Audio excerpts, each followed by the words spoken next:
The epicenter for windsurfing in North America is 60 miles east of Portland, Oregon, at a place simply called the Gorge.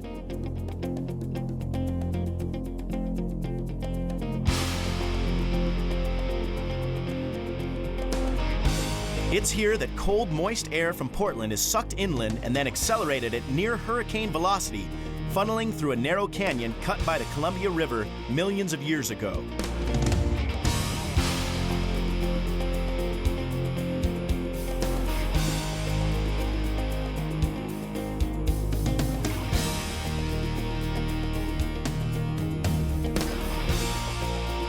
The real hotshots at the Gorge, like Alan Peterson, sometimes sail in winds over 60 miles an hour. The world's record for speed on a windsurfer is over 50 miles an hour. In 1966, a man named Hoyle Schweitzer nailed a mast, boom, and sail to the nose of a big tandem surfboard, and the sport of windsurfing was born. Since then, both the sport and the equipment have come a long way. The first windsurf boards were 12 feet long and weighed 50 pounds. Today, boards are less than 9 feet long and weigh less than 15 pounds. As a result, speed and maneuverability have drastically increased, and today windsurfers spend a lot of time out of the water and in the air.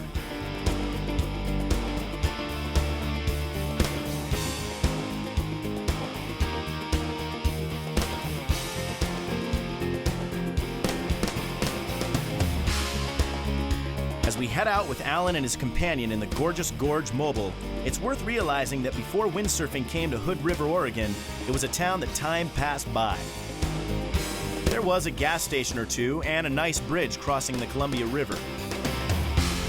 Nowadays, though, it's a whole different story. If you sleep in late, you'll never get a parking spot, and you might end up huffing a mile or more with your gear to the river's edge. The basic rule of thumb is, if you find your spot, you've got to hang on to it.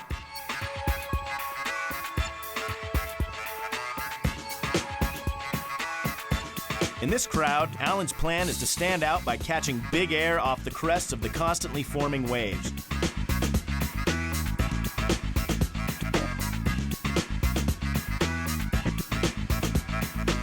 When windsurfing started, everyone said, "Wow, the wind is free." Well, it is. What costs a lot of money is your house at the Gorge to store your equipment and your duct tape to glue everything else in your life together.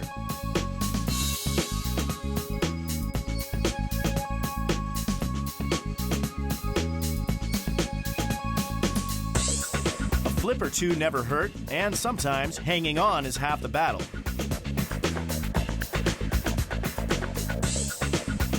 While playing with the wind and waves comes like second nature to pros like Alan, regardless of your sailing ability or your age, there's a wind velocity somewhere along this now famous stretch of the Columbia River that will give your adrenaline a real rush.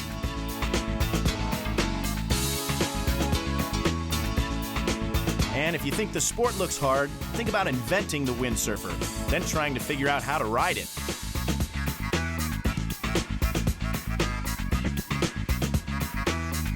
The wind is free, but what really costs is medical insurance. But the pros would say if you're not falling once in a while, you're not pushing yourself. And this guy tries to ride no feet and no hands.